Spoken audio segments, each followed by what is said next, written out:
So there are hundreds of sea islands. From Jacksonville, North Carolina to the north. That is north of Wilmington, North Carolina. All the way down the coast to Jacksonville, Florida. And we call this the Gullah Geechee Heritage Corridor. So it comprises of 4 states: the southern coast of North Carolina, the entire coast of South Carolina and Georgia, and the northern coast of Florida.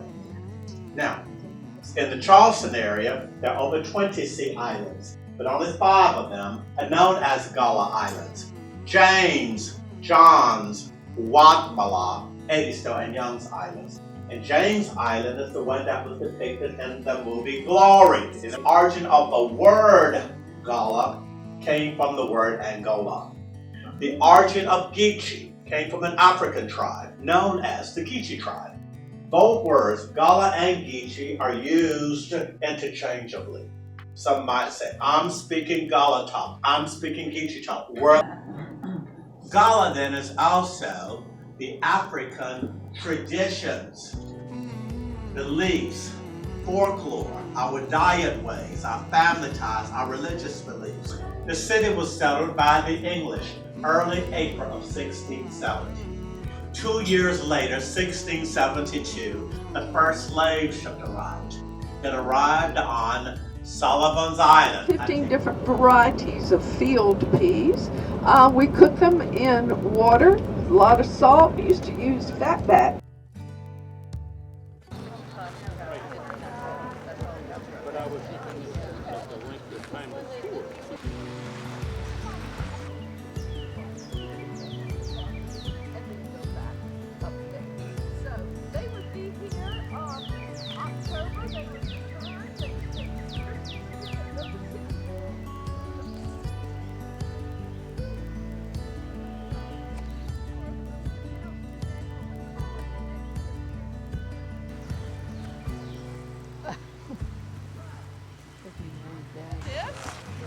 What I love the story about this picture, though.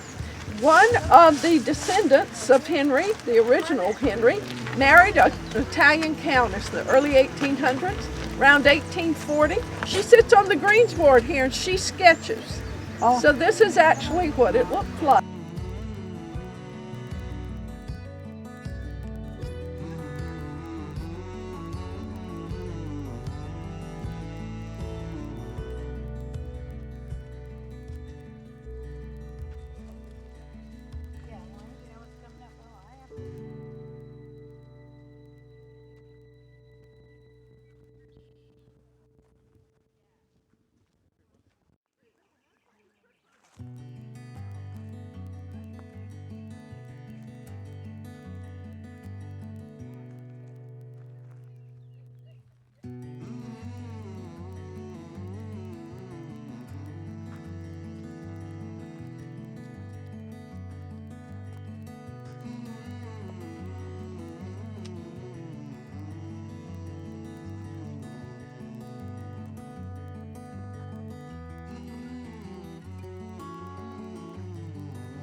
Three of those plants typically produce enough seed to plant a little over, somewhere between 1/8 and 1/4 of an acre of indigo.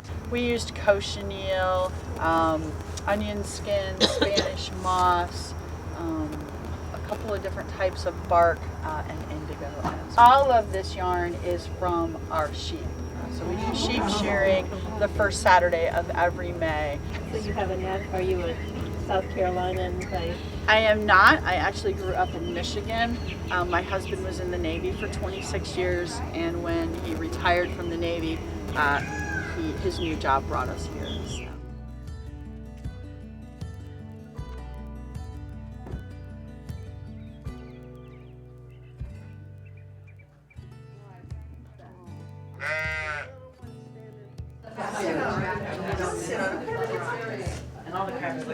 If you're a Northerner, drop the A and add an ER.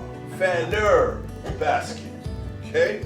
This was the basket that was used to agitate the rice, to loosen and remove the chaff off of each grain of rice. I would be called a winnower. I would then transfer the rice from this basket into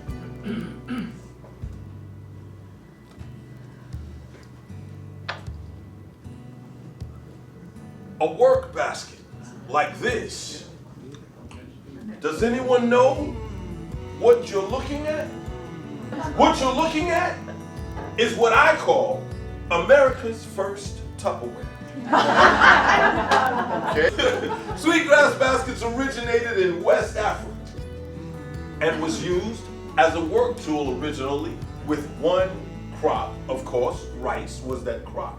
However, it was such a vital work tool on the rice plantations, it soon found its way to other types of plantations and began being a everyday part of work life.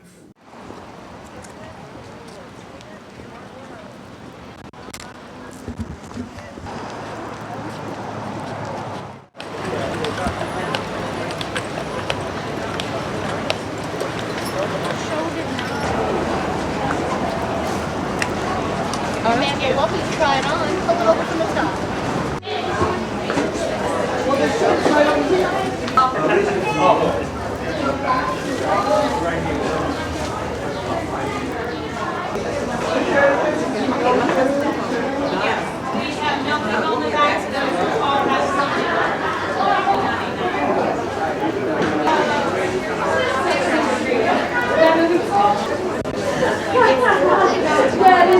Gotta get that. This is an old pattern, Okay. and it's a very nice shape. It is a nice shape. It's very pretty. Thank you. Yes. This for you now? Yeah. Okay. It's a souvenir of our trip to Oh, Charleston. bless you. Got it and everything. How to care for it. Okay. So you just go along with your bag. And right here, you see this basket? That's the right fanny. That's the old one. Yes. This, To get the chafe off the rice. Yeah. Yeah. There was a lot of info on the southern.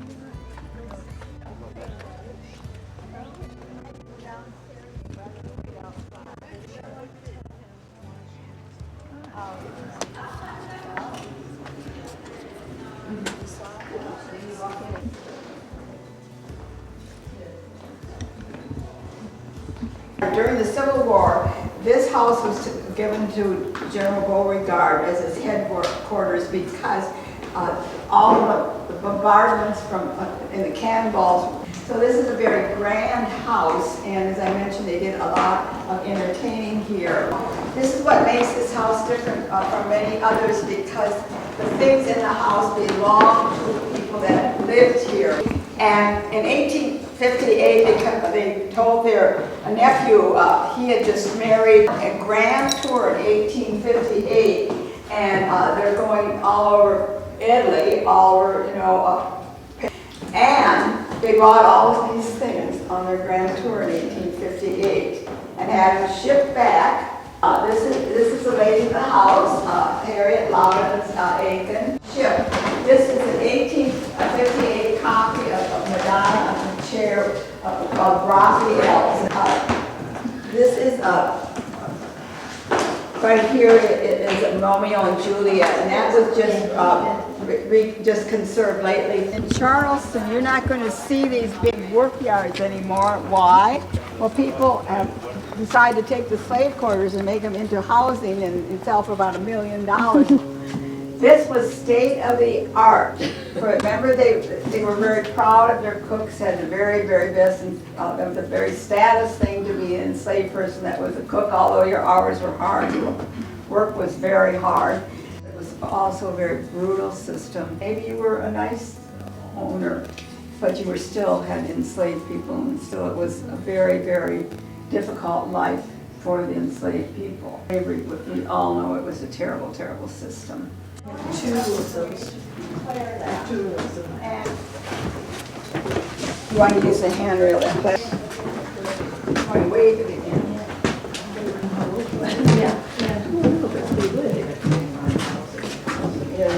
This would have been for your very, very best cook or butler or both. So this was, we believe, was for a hierarchy of enslaved person.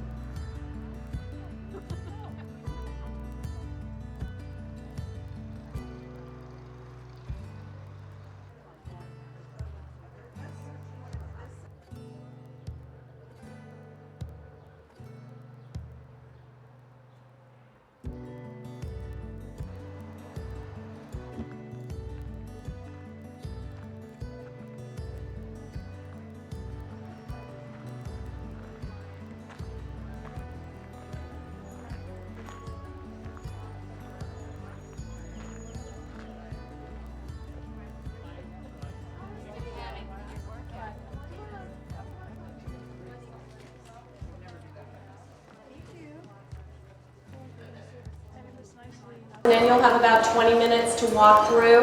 Well, this was the home of Joseph Manigault. He was a rice planter with plantations on the Santee River up near Georgetown, South Carolina. He had 5 small plantations, sort of contiguous, worked by about 250 slaves. So he was a fairly substantial slaveholder. This house, however, was his primary residence where he spent most of the year.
You know, it's funny. People complain because they're so cheap. Isn't that weird? Wow. Same way.